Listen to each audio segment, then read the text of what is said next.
Yeah. My apologies, my lord, for the leads. We had a problem with the network. We couldn't print much quick. Yeah, but the fact is, when you were compiling these exhibits, you must have realized that this exhibit is illegible. But you still stapled it for circulation. Okay.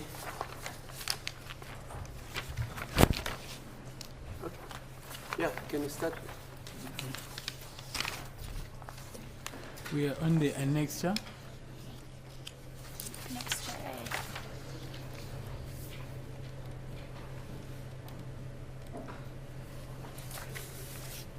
Let's start. Can you explain the concept of a SIM swap? What is it? Awuchaze ukuthi yini lokho abakubiza ngokuthi sim swap? A SIM swap is when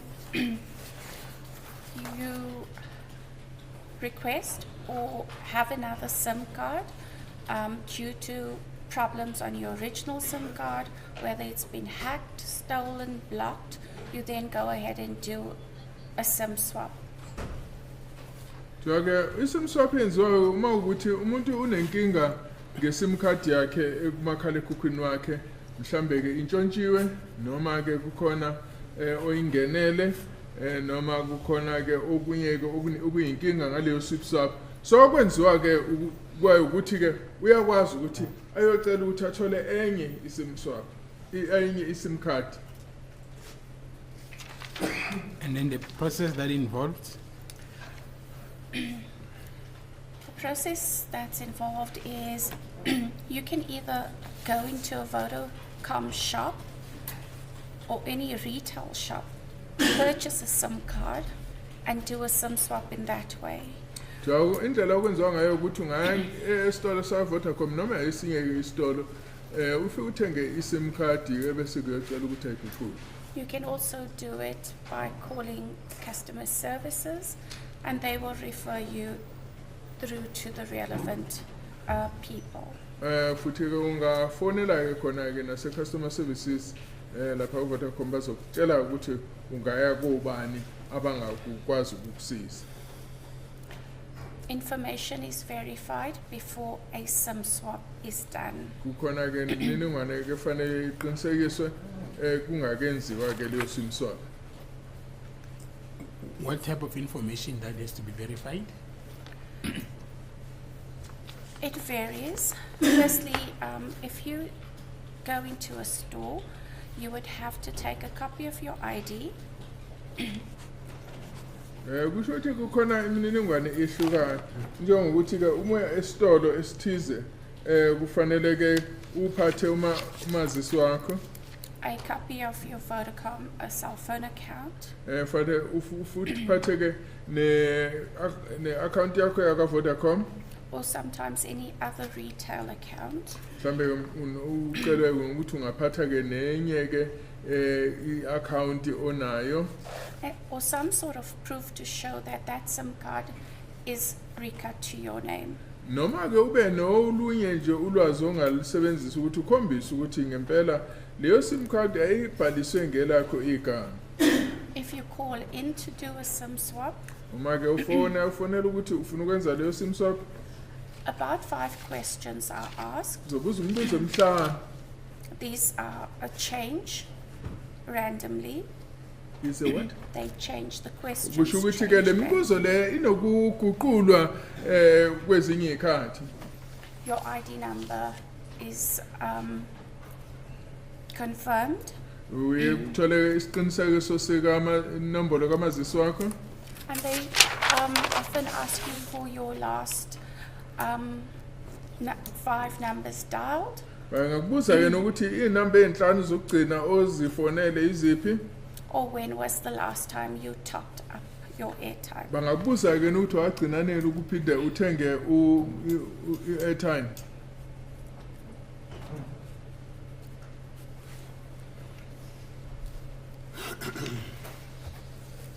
Okay.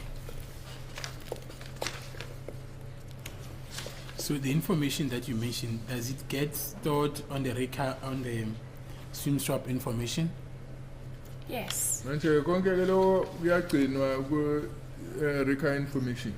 A SIM swap cannot be done if any of this information is not verified. Kuthi uma kungasitholeke singatholeki isiqiniseko sokunye lolu lwazi abalufunayo angeke kwazi ukuqhubekela phambili nesimswap. Now let's move on to Annexure A.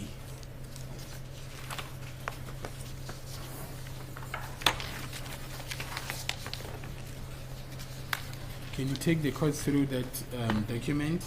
Annexure A reflects the SIM swap information. Annexure A yakhombisa isimswap ukuthi kwenzekani ke lapho. You will find at MSISDN, it gives us the number 071. Uthe uma bheka ke lapha ku MSDN ikunika inombolo. 071 437 9551. Ke inombolo ke lana ithi 071 437 9551. Which means that this information displayed here pertains to that number. Shithe konke kukhona la kuhambelana nayo leyo number. Can you direct us, are you reading on the 27th of October 2014? It's on the top of the page in blue. Okay, yes. As we move down to the highlighted portion, Uma sesehla ke siya la kukhombiswe khona kufakwe highlight. that transaction reflects from the 1st of August 2014 Tikhombisa lapho ekuqaleni ka-August 2014 up until 27th October 2014. kuyofika mhla 27 October 2014. In the first column, it gives us the said MSISDN number. Uthi ekuqaleni sikhombisa i-MSISD number. A second column reflects the IMEI number. Column yesibili ikhombisa inombolo ye-IMEI. Third column, the IMSI number. Icolumn elandelayo IMSI. Date and time of the start date and date and time of the end date. So ke uthola isikhathi nosuku kwala iqala khona futhi ke nesikhathi nosuku lala igcina khona. Successful and unsuccessful calls thereafter. So kuyabonakala ukuthi imaphi ke izingcingo ezingenile nezingakwazanga ukungena emva kwaloko. It then shows the Vodacom code, which is VSP. Manje yakhombisa ke necode yase Vodacom uVSP. And then it gives us the type of handset that was used. In this case, it was the Apple iPhone 5S. Manje yakhombisa ke futhi ke nokuthi kokusetshenziswa inhlobo nefoni kuthiwa ke lana kokusetshenziswa Apple iPhone 5S. And GPRS and MMS are activated on this number. Kuthiwa ukuthi PRS na MS kuyabonakala ukuthi wavuliwe kule nombolo. Thank you. Can you clarify what is a VSP? It's Vodacom Service Provider. Kuthiwa uVSP ke uchaza ukuthi i-service provider se-Vodacom. And then on the highlighted portion, how many successful calls were there?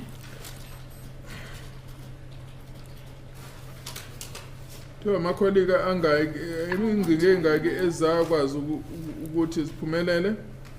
was 14,674. How much?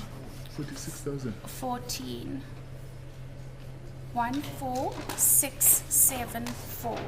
Kuthiwa lapha ke inkulungwane eziyishumi nane ebese kuba amashumi ayisithupha amakhulu ayisithupha amashumi ayisikhombisa nane.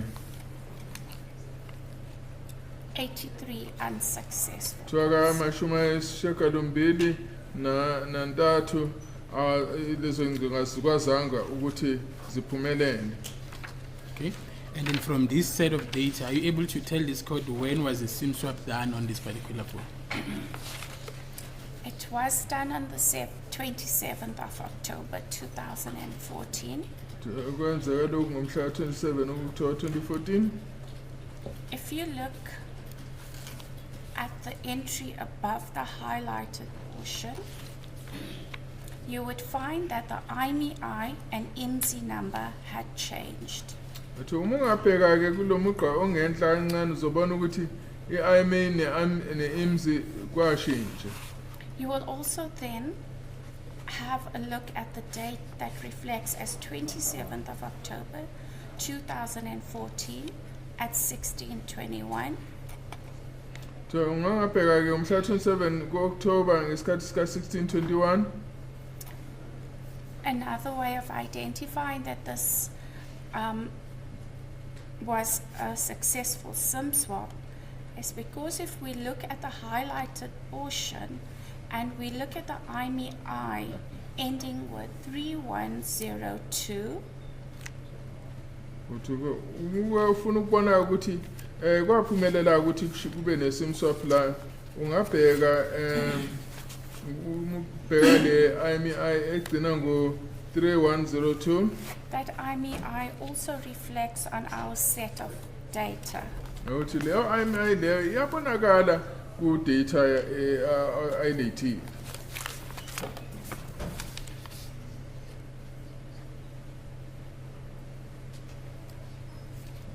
Thank you. And then on the next page, of the annexure, The next page actually indicates where the SIM swap was done. Ikhasi elilandelayo liyakhombisa ukuthi le SIM swap yenziwa laphi. It provides you with the dealer information. Ikunika ke nokuthi ke leso sitolo isiphi. In this case, it was done at Cellu City in Benmore Gardens. Kuthiwa ke kuloku ke kwenziwa ke esitolo ekuthiwa iCellular City ese Benmore Gardens. the address of the shop, Shop number G20, Kuthiwa ke ikheli ke lalesi sitolo uG20 Benmore Gardens Shopping Center. se Benmore Gardens Shopping Center. do you know where Benmore Shopping Center is? No, Uthi uyazi ukuthi iBenmore Gardens Shopping Center ilapha thi cha akazi. it then provides us with the contact details of that shop. Bese sinika nemininingwane ukuthi bathinteka kanjani uma befuna ukuthinta abakuleso store.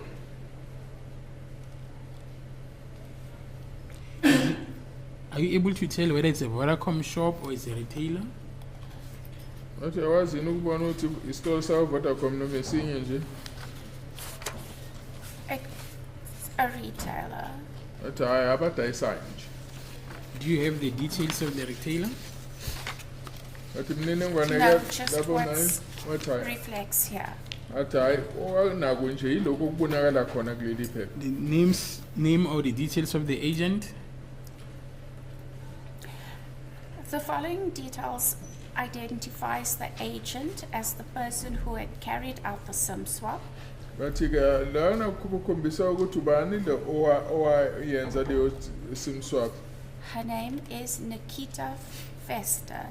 Kuthiwa ke igama lakhe uNikita Fester. The following details are indication of the system that the SIM swap was done on. Kuthiwa ke bese kuvela imininingwane yalo mshini lo kwenziwa kuwona le SIM swap.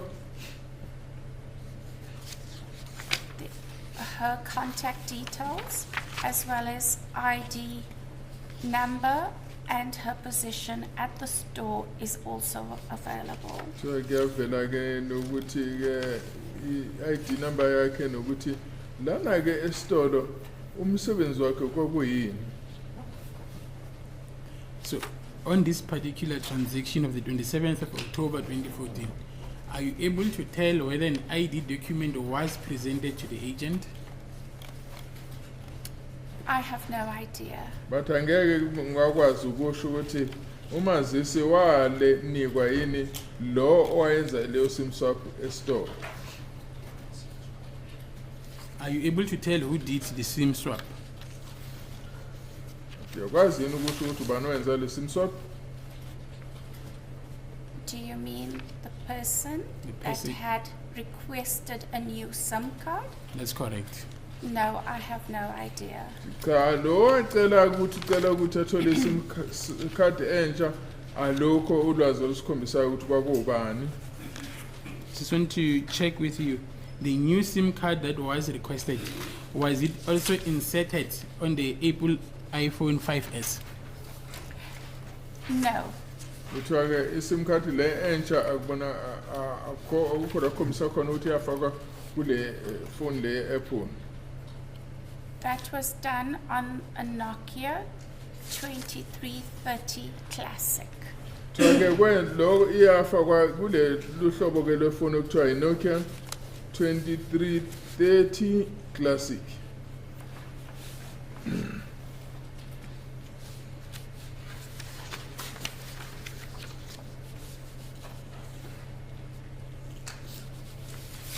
Now on the new SIM card, were there any calls that were made from the phone or received from that particular SIM card? There were 80.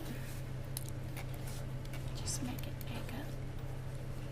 There were 63 successful calls. Kuthiwa ke amashumi amayisithupha nantathu izingcingo ezakwazi ukuthi siphumelele ukuthi zenziwe ngayo leyo phone entsha ekufakwe kuyona SIM card. And then when you go back to exhibit JJ1, are you able to then demonstrate to the court which calls were made from the new SIM card?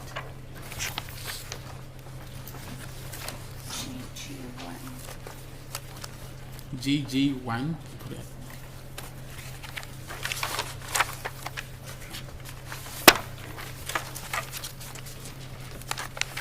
Is it the file?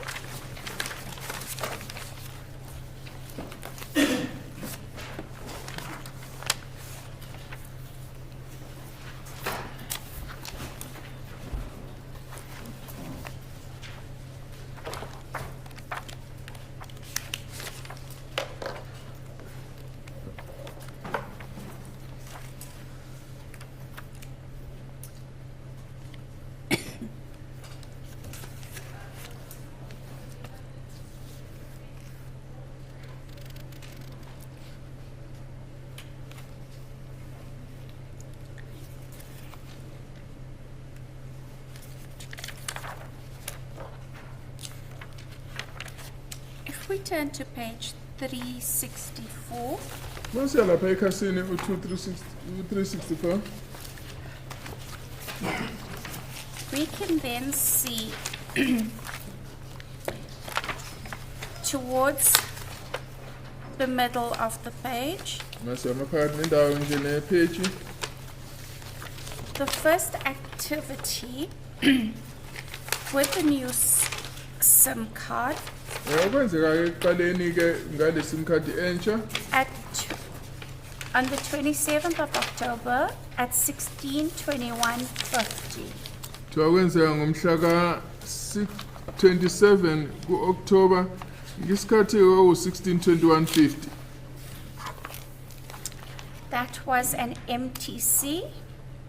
Ukuthi ke ucingo olutholakalayo olungenayo That call lasted 2 seconds, alihlala imizuzwana emibili and that was made from the number ending 0401. kuthiwa ke la ifoni ke yayifona kwaku-0 ile egcina ngo-0401. And then the tower location on that particular point? That tower location was Burton Park. Kuthiwa ke ithawa ke esetshenziswa lapho ilena okwakuthiwa i-Burton Park.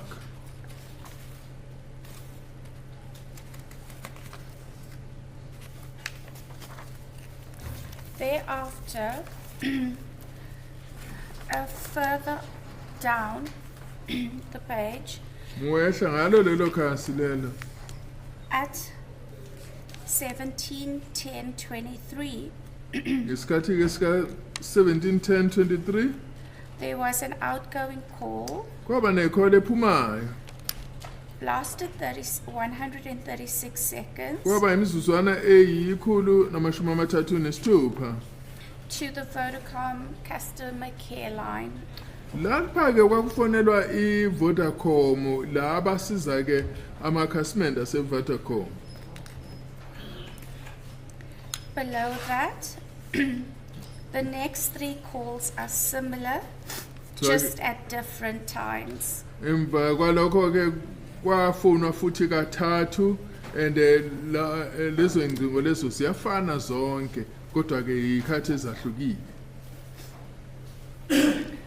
Round about 1725 Ngesikhathi-ke sika-1725 until 1726, kuyozofika ku-1726 SMSs were received. kwatholakala ama-SMS.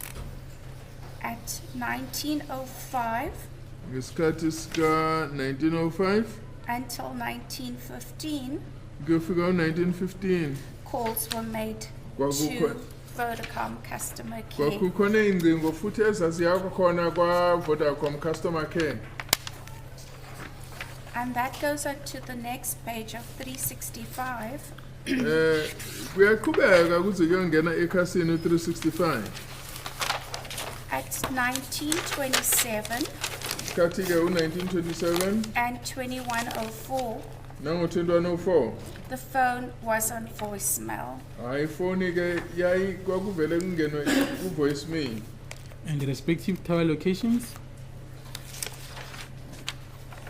The voicemail tower locations were Burton Park and Wanningberg.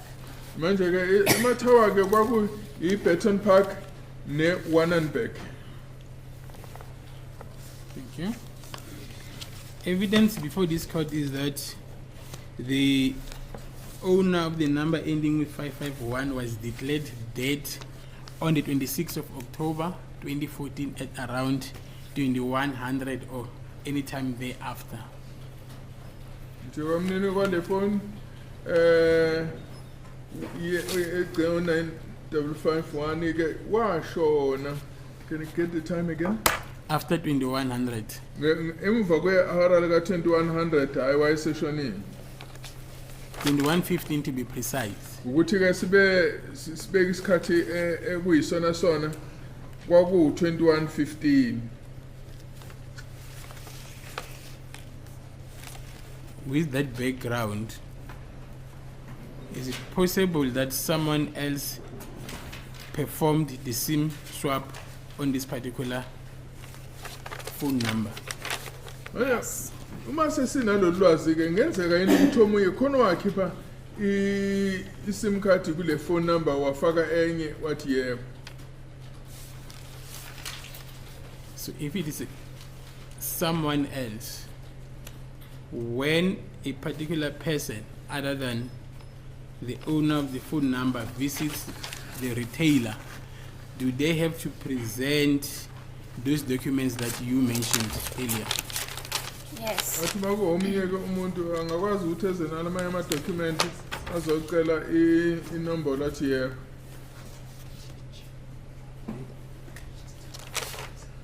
My lord, the certification of death is before this court as Exhibit G, the one that I just referred to.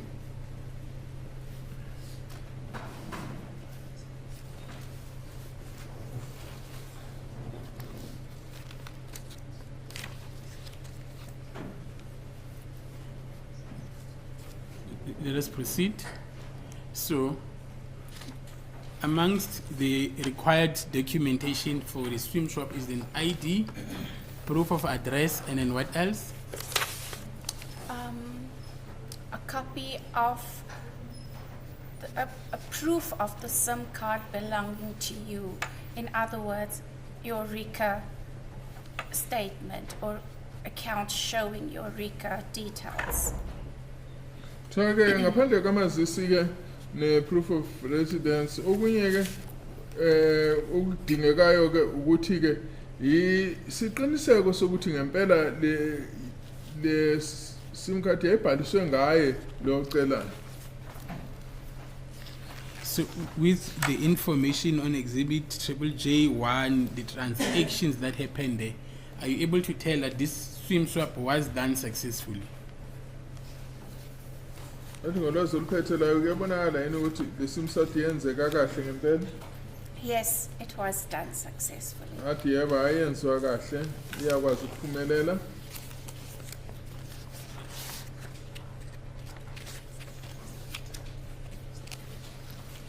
And then the time exactly when this was done? Isikhathi kenziwa ngaso yisiphi? It could have been done round about just after 9:17, the morning of the 27th of October, Kuthiwa ngomhla 27 2020. October 14. 2014 yenzeka emva kuka-9 duzane nje usanda kushaya u-9:17.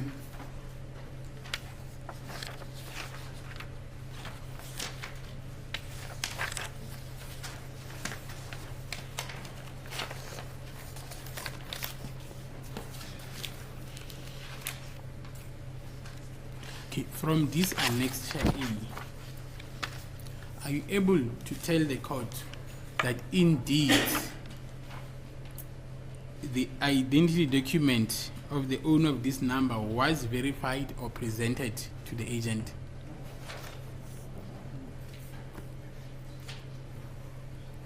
Yes, in order for them to have carried out the SIM swap.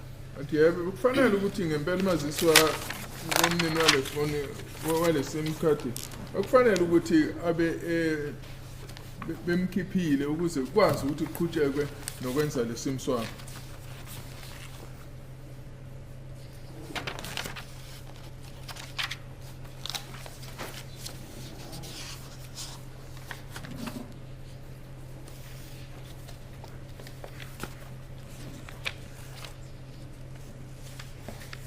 Sorry, just for my understanding,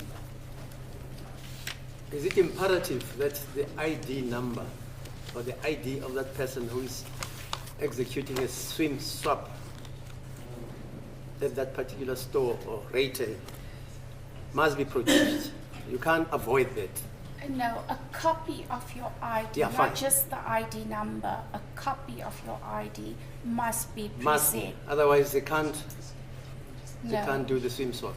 no, it is not allowed. Okay. Kuthiwa kuvunyelwe ukuthi kwenziwe i-sim swap ngaphandle kokuthi kube nekhophi ye-ID nomazisi walona ocela i-sim swap.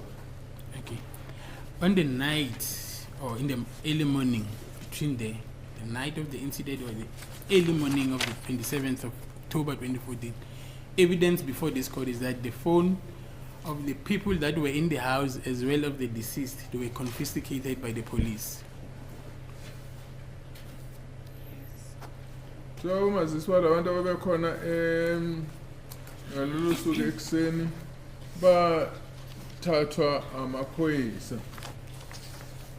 And then from the data that you presented, are you able to tell if this phone at some stage it was off? Athi yabona ukwazini ukubona ukuthi ikhona isikhathi lapho engathiwa le phone yayicishile.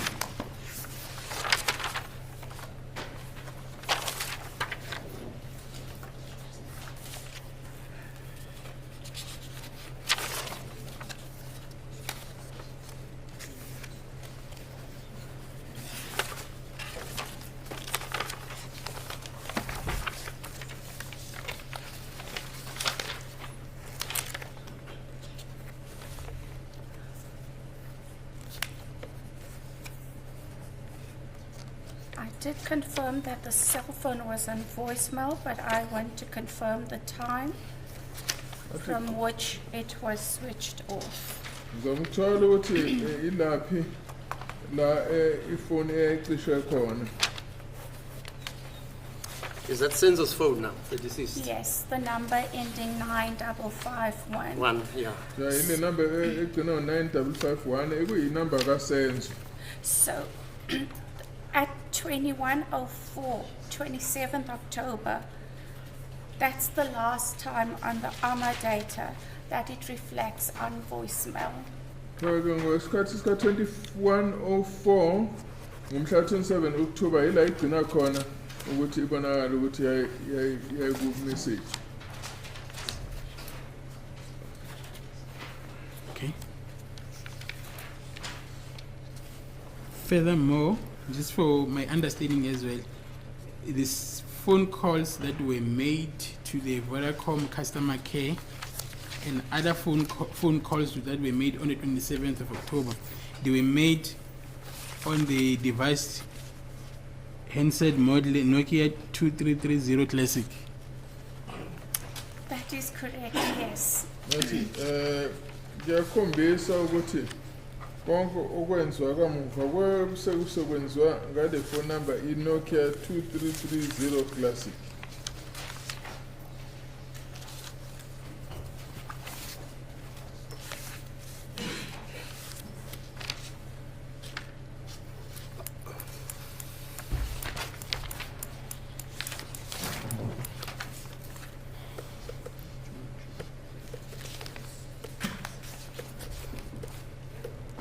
We now proceed to new exhibit.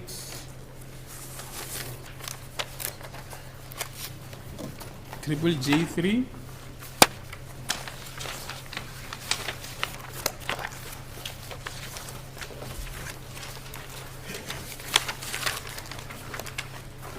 You have it.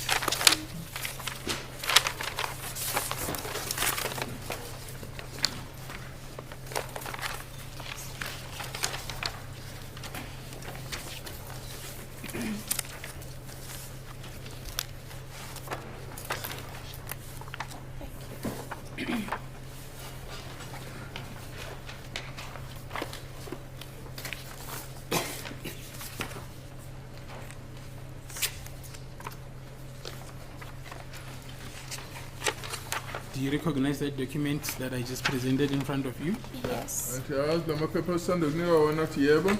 What is it? It is a 213 statement made by myself. Athi 213 eyenze uyena. When did you make the statement? Wayenza nini?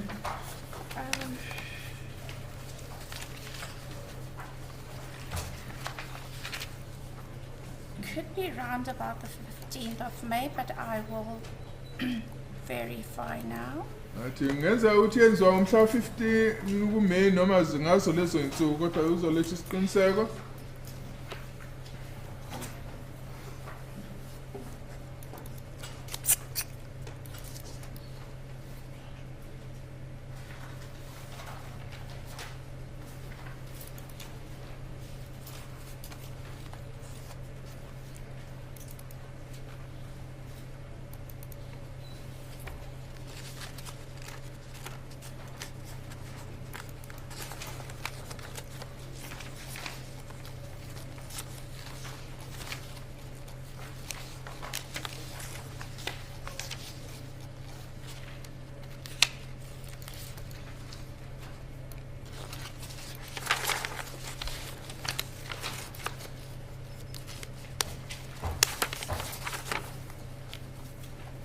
Date is absolutely small. It could be between the 15th and 16th of May.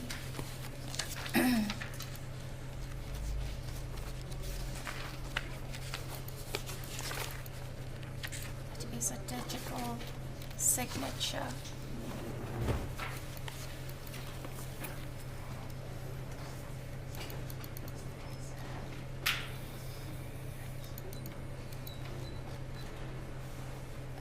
It was on the 16th of May, Athi yabo 2024. ngomhla 16 kuMay 2024. Thank you. How many pages is the statement? Statement samapage amangaki?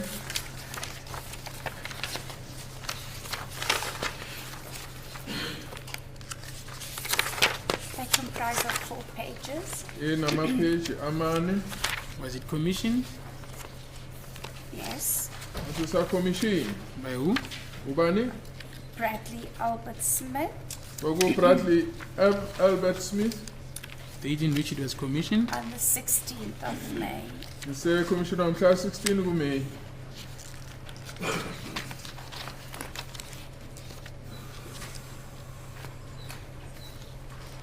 And then before you prepared the statement, did you receive any subpoenas from the South African Police Services? Wathi wawuthole isapina enevela esikhweseni?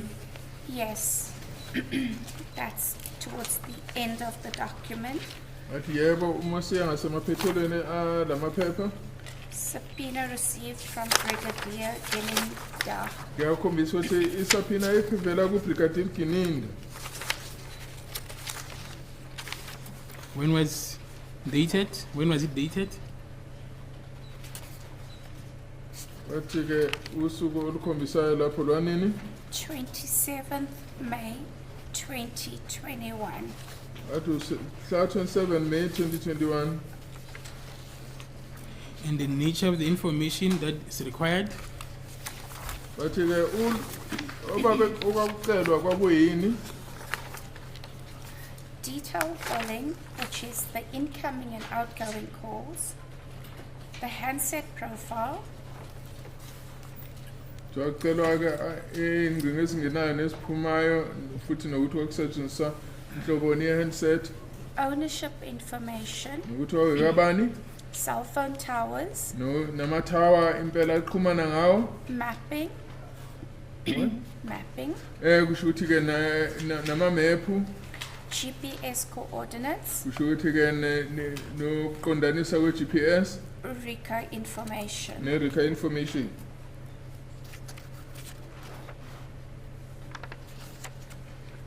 And then the next paragraph? The information that was requested was between the period 1 January 2018 Uthi ke ulezo lucelwa usiqala lapha umhla ka-1 January 2018 to 5 April 2021. kufika umhla ka-5 ku-April 2021 On the following cell phone numbers: nazi ke nazi ke inombolo lezi okwakucelwa kuzona 071 071 395 395 3801 3801 060 060 901 901 6890 6890 076 076 264 264 8460 8460 073 073 393 393 7055 7055 078 078 578 578 6858 6858 073 073 776 776 1556 1556 060 060 774 774 6749 6749 079 079 379 379 0137 0137 082 082 956 956 3220 3220 072 072 766 766 8169. 8169 Yes. On the next page, ekhasini elilandelayo we have IMEI numbers, siney'number ze-IMEI which is for the same period, 1 January 2008 thuka hhayi kungaso-ke lesi sikhathi esasiceliwe uqala ngomhla ka-1 kuJanuwari 2008 sorry, 2018 2018 to 5 April 2021. uyofika ngomhla ka-5 ku-April 2021 The numbers are as follows: iy'nomba ke ezasiceliwe 3568 u-3568 3305 3305 3079 3079 99. 99. Next one, 3588 3588 4405 4405 8082 8082 75. 75. Next one, 3575 3575 0305 305 0305 2271 2271 55. 55. Next one, 3562 3562 2704 2704 5826 5826 29. 29.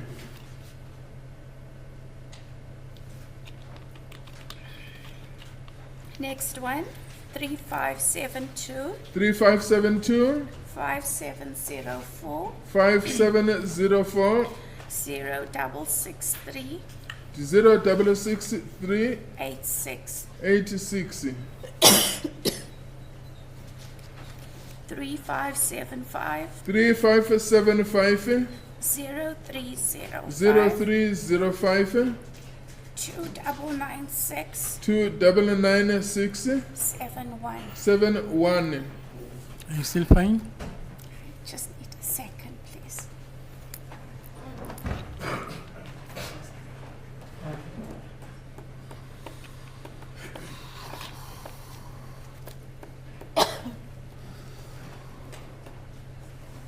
Thank you.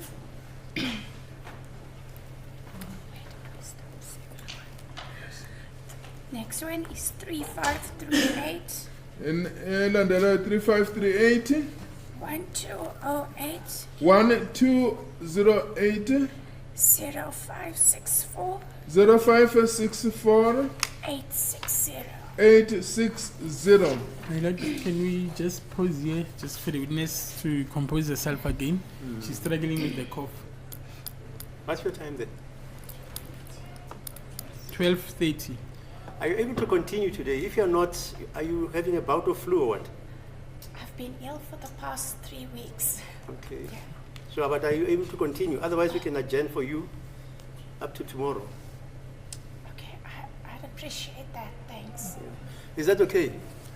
Because you can see the witness is struggling. Hello?